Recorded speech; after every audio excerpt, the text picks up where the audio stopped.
5. Vigilant introspection. 1. Those who wish to keep the trainings must with perfect self-possession guard their minds. Without this guard upon the mind, the trainings cannot be preserved. 2. Wandering where it will, the elephant of mind will bring us down to torment in the hell of unrelenting pain. No worldly beast, however wild and crazed, could bring upon us such calamities. 3. If, with mindfulness rope, the elephant of mind is tethered all around, our fears will come to nothing, every virtue drop into our hands. 4. Tigers, lions, elephants and bears, snakes and every hostile foe, those who guard the prisoners in hell, ghosts and ghouls and every evil wraith. By simple binding of this mind alone, all these things are likewise bound. By simple taming of this mind alone, all these things are likewise tamed. 6. For all anxiety and fear, and pain in boundless quantity, their source and wellspring is the mind itself, as he who spoke the truth declared. 7.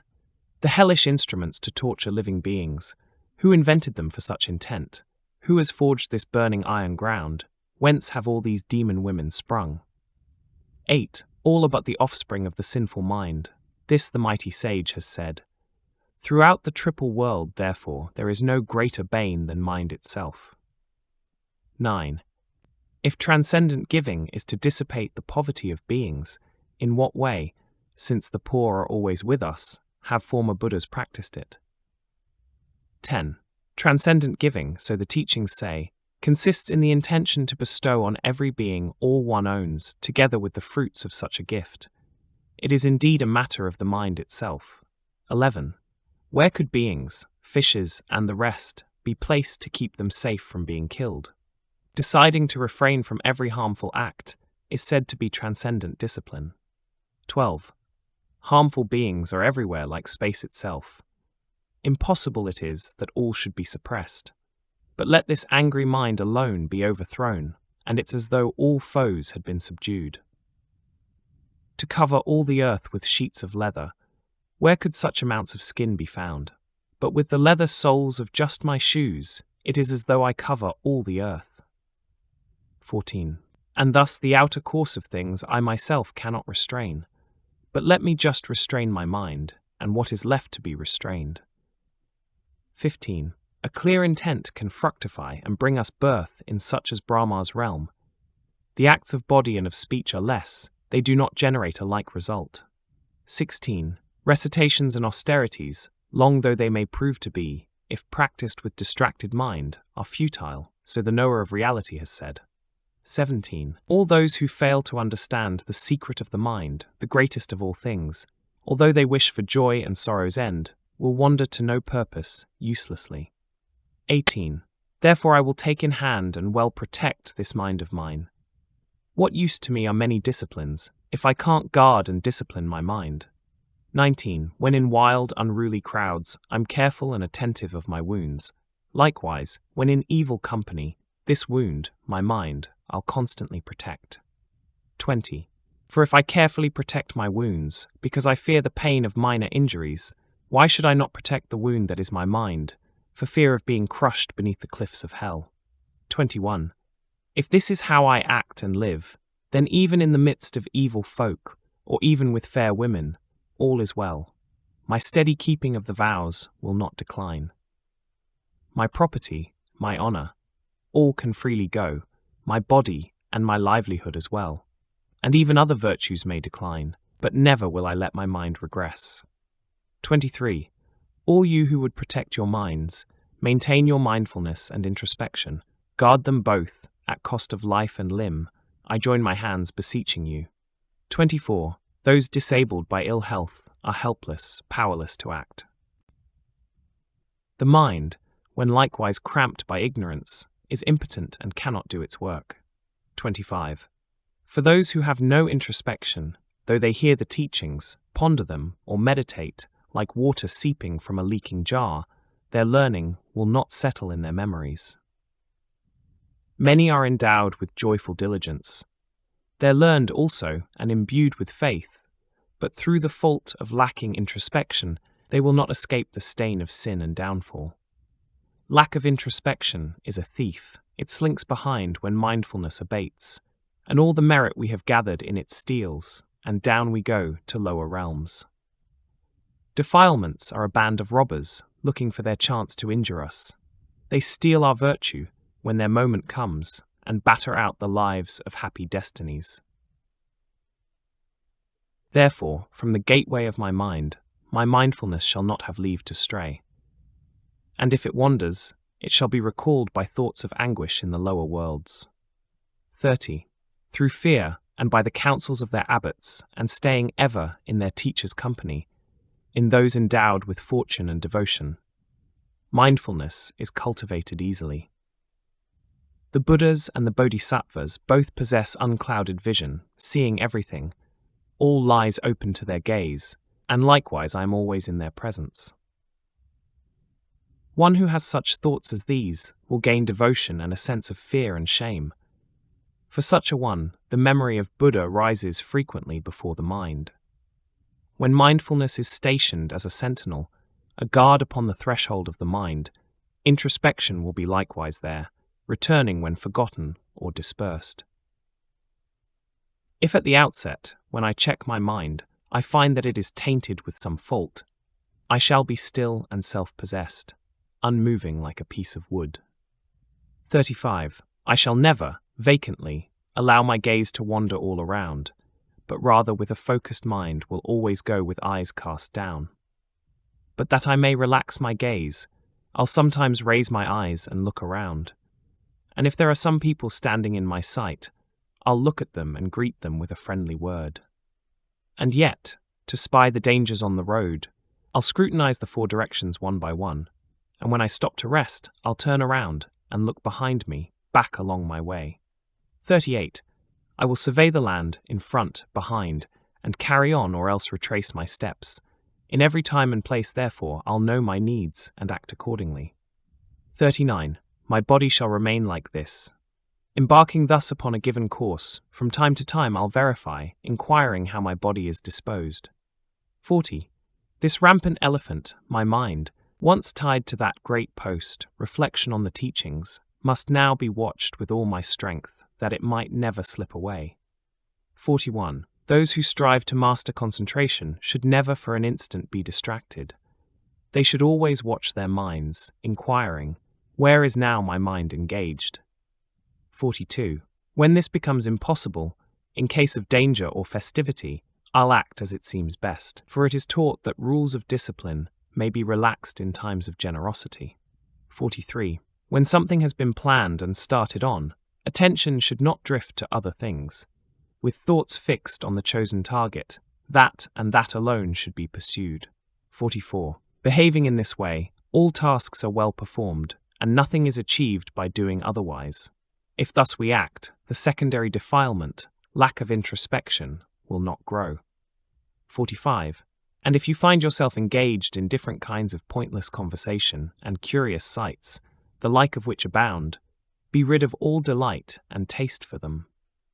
46. And if you find you're grubbing in the soil, or pulling up the grass, or tracing idle patterns on the ground, remembering the precepts of the blissful one, in fear, restrain yourself at once.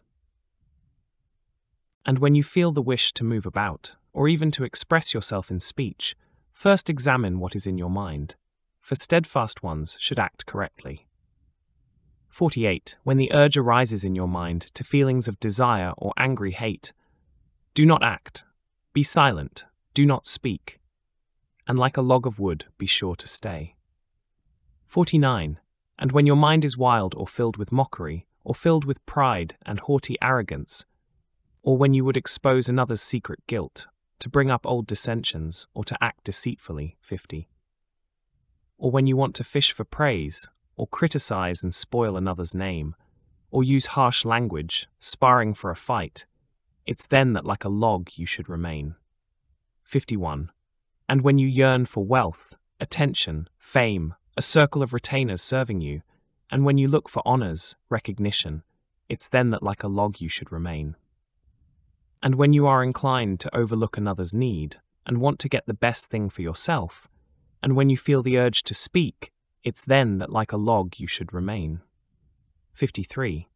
impatience, indolence, faint-heartedness, and likewise arrogance and careless speech, attachment to your side. When these arise, it's then that like a log you should remain. Examine thus yourself from every side. Take note of your defilements and your pointless efforts. For thus the heroes on the Bodhisattva path seize firmly on such faults with proper remedies. 55. With perfect and unyielding faith, with steadfastness, respect, and courtesy, with conscientiousness and awe, work calmly for the happiness of others. Let us not be downcast by the warring wants of childish persons quarrelling. Their thoughts are bred from conflict and emotion. Let us understand and treat them lovingly. 57. When acting irreproachably, for our sake or the sake of others, let us always bear in mind the thought that we are selfless, like an apparition. 58. This supreme freedom of a human life, so long awaited, now at last attained. Reflecting always thus, maintain your mind as steady as Sumeru, king of mountains. If, O mind, you will not be aggrieved when vultures with their love of flesh are tugging at this body all around, why are you so besotted with it now? Why, O mind, do you protect this body, taking it to be your own? You and it are each a separate entity. However can it be of use to you? 61. Why, O foolish mind, don't you appropriate a clean form carved in wood? How is it fit to guard an unclean engine for the making of impurity? First, with mind's imagination, shed the covering of skin, and with the blade of wisdom, strip the flesh from off the bony frame. And when you have divided all the bones, and searched right down amid the very marrow, you yourself should ask the question, where is the essential core? 64. If, persisting in the search, you see no underlying essence, why do you protect with such desire the body that you now possess? 65. Its filth you cannot eat, O mind. Its blood likewise is not for you to drink. Its innards, too, unsuitable to suck. This body, what then will you make of it? And yet, it may indeed be kept as food to feed the vulture and the fox. The value of this human form lies only in the use you make of it. 67. Whatever you may do to guard and keep it, what will you do when the ruthless Lord of Death will seize and throw it to the dogs and birds? If servants who cannot be set to work are not rewarded with supplies and clothing, why do you sustain with such great pains this body, which, though nourished, will abandon you? 69. So pay this body due remuneration, and then be sure to make it work for you. But do not lavish everything on what will not bring perfect benefit. Regard your body as a vessel, a simple boat for going here and there. Make of it a thing that answers every wish to bring about the benefit of beings. Be the master of yourself, and have an ever-smiling countenance. Rid yourself of scowling, wrathful frowns, and be a true and honest friend to all. 72. Do not, acting inconsiderately, move chairs and furniture so noisily around. Likewise, do not open doors with violence. Take pleasure in the practice of humility. 73. Herons, cats, and burglars achieve what they intend by going silently and unobserved. Such is the constant practice of a sage. 74. When useful admonitions come unsought from those with skill in counseling their fellows, welcome them with humble gratitude, and always strive to learn from everyone. 75. Praise all whose speech is worthy. Say, your words are excellent.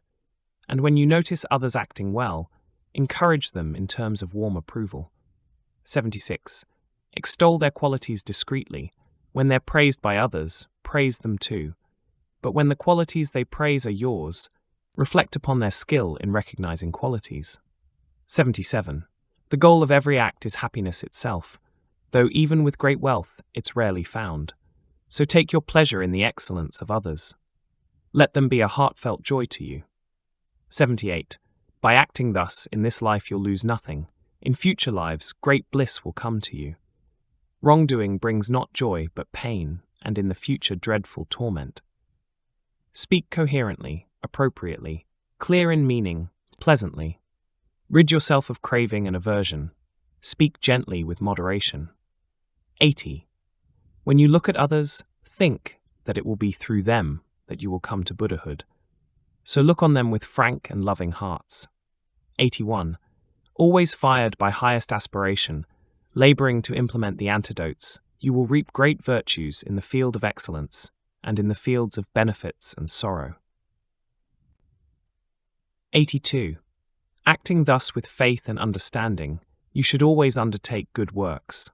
And in whatever actions you perform, you should not be dependent on another. 83. The perfections, giving and the rest, progress in sequence, growing in importance. The great should never be abandoned for the less, and others' good should be regarded as supreme. 84. Therefore understand this well, and always labor for the benefit of beings. The compassionate one far-sightedly permits, to this end, even what has been prescribed. 85. Eat only what is needful, share with those who have embraced the discipline, with those who are defenseless or have fallen into evil states. Give everything except the 3 robes of religion. 86. The body, used to practice sacred teachings, should not be harmed in meaningless pursuits. By acting thus, the wishes of all beings will swiftly and completely be attained.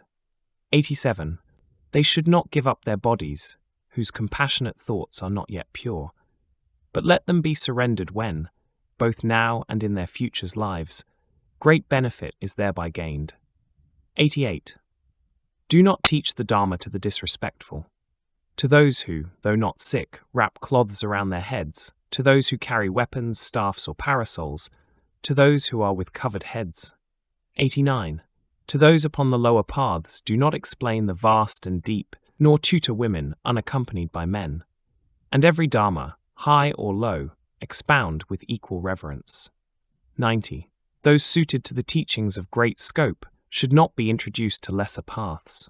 The rules of conduct you should not neglect, nor lead astray with talk of sutras and of mantras. 91. When you spit and throw away your toothsticks, you should cover them, and it is wrong to foul with urine and with other filth the fields and water fit for public use. 92. When eating, do not gobble noisily, nor stuff and cram your gaping mouth, and do not sit with legs outstretched, nor coarsely rub your hands together. 93. Do not travel, sit, or stay alone with women of another house, and all that you have seen, or have been told, to be a cause of scandal that you should avoid. 94. Not rudely pointing with your finger, but rather with a reverent gesture showing with the whole right hand outstretched. This is how to indicate the road. 95. Do not wave your arms with uncouth gestures. Express yourself instead with unobtrusive signs, with gentle sounds and finger snaps. For acting otherwise is impolite excess. 96. Lie down to sleep in the preferred direction, in the posture of the Buddha when he passed into nirvana, and first with vigilance decide that you'll be quick to rise again. 97. The actions of the Bodhisattva are unbounded, so the teachings say.